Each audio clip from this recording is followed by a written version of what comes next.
E aí, amigos, tranquilo? De volta, hein? Olha, não esquece, já foram 3 aulas sobre constituições, hein? A nossa série está chegando aqui na metade do caminho.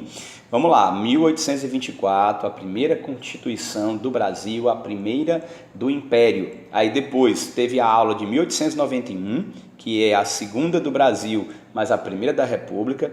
Aí falamos da de 34, que foi na aula passada, que é do contexto da Era Vargas, que é a terceira Constituição do Brasil e a segunda da República. Ei, curte, compartilha, comenta, bacana? Beleza? Se inscreve, indica para um amigo, pede uma aula, pede uma dica, tá? Manda um recado, estamos aqui com vocês, hein? Vamos então hoje para a Constituição de 1937, seria a 4ª Constituição do Brasil e a terceira da República. Ok? E já vou prosseguir falando da Constituição de 46. Vamos fazer aqui alguns paralelos, bacana? Então vamos lá. A Constituição anterior, e aí assiste a aula anterior, a de 34, ela foi considerada até então a Constituição mais liberal da época. As leis trabalhistas, o voto feminino, o voto secreto foram muito importantes para aquele momento. Então consolidou a imagem de um Vargas como um herói, né, como o pai dos pobres, com o próprio discurso que ele fazia para os trabalhadores. Mas em 37, no Brasil, os ânimos estavam exaltados. Nós tínhamos, na verdade, uma polarização ideológica entre duas forças.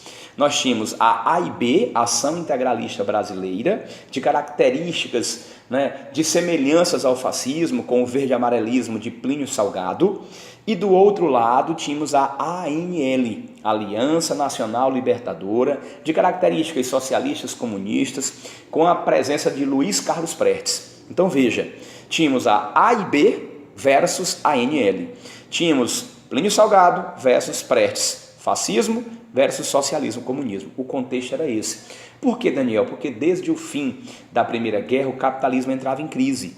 E com a crise de 29 esse capitalismo foi lá para o buraco. E com isto houve o fortalecimento dos regimes totalitaristas, seja de direita, fascista, seja de esquerda, socialista. E o Brasil vivia esse contexto. E o Vargas manipulava muito bem a AIB versus a ANL. Apesar do Vargas ter esse sentimento, ter essa simpatia pela AIB, ele foi contornando muito bem esse momento. Então, em 35, com a intentona comunista, ele vai fechar os partidos comunistas no Brasil, as agremiações que ligavam a ideia de comunismo. E ele fecha, na verdade, em 38, a intentona integralista. Só que aí, nesse momento, nós temos um vácuo, nós temos um espaço, que é o chamado Plano Cohen. Em 37, o Vargas elabora, juntamente com membros do seu governo, um plano falso, chamado Cohen, onde ele dizia que, mesmo tendo prendido Prestes e a Alga, ainda tinham comunistas querendo tomar o poder. Era a oportunidade que ele queria, para que em 38 ele não deixasse o poder, porque em 38 ele tinha que convocar eleições diretas para presidente, e ele não podia ser candidato, porque no Brasil não havia reeleição, gente. Reeleição é algo recente de Fernando Henrique. O que é que ele faz? Ele, na verdade, institui, né? Ele se utiliza da Lei de Segurança Nacional, ele fecha, tá certo, os partidos, ele vai, na verdade, instituir a Constituição de 37 de forma autoritária, ele vai impor, ele vai outorgar. Com isso, ele vai centralizar o poder em suas mãos. Basicamente, tudo que tinha havido de benefício em 34, em termos liberais, ele vai restringir. Ele fecha o Congresso, fecha os partidos políticos, centraliza tudo em suas mãos. A Constituição vai ser apelidada de polaca. O termo polaca tem duas expressões, uma que designava um termo pejorativo referente à ideia de prostitutas, e também há quem defenda que o termo polaca é porque se ligava à Constituição da Polônia, que apresentava características fascistas. Com essa Constituição de 37, gente, ele vai, na verdade, governar o Brasil até 45, porque o Brasil vai entrando também no contexto do mundo, que era o contexto da Segunda Guerra.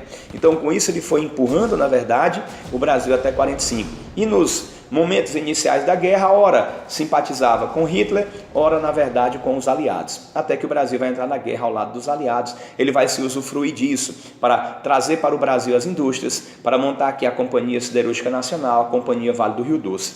Então, a Constituição de 37 foi extremamente autoritária. Talvez o que ele possa ter deixado de continuidade da Constituição de 37, até para pacificar um pouco o Brasil e dar a ideia de um Vargas ainda ligado à questão popular, seria a criação da CLT em 43, a consolidação das leis trabalhistas, que perpetuou-se até um dia desse, quando recentemente teve pequenas reformas trabalhistas e agora se discute um novo amplo projeto de reforma, mas ainda em discussão.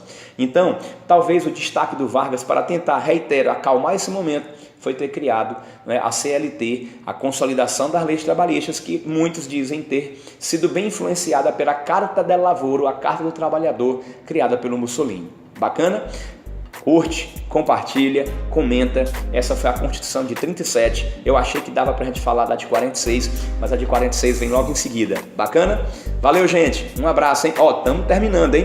Eu vou deixar aqui o link para vocês, se quiserem assistir não só esta aula, mas as aulas anteriores. Valeu, um abraço!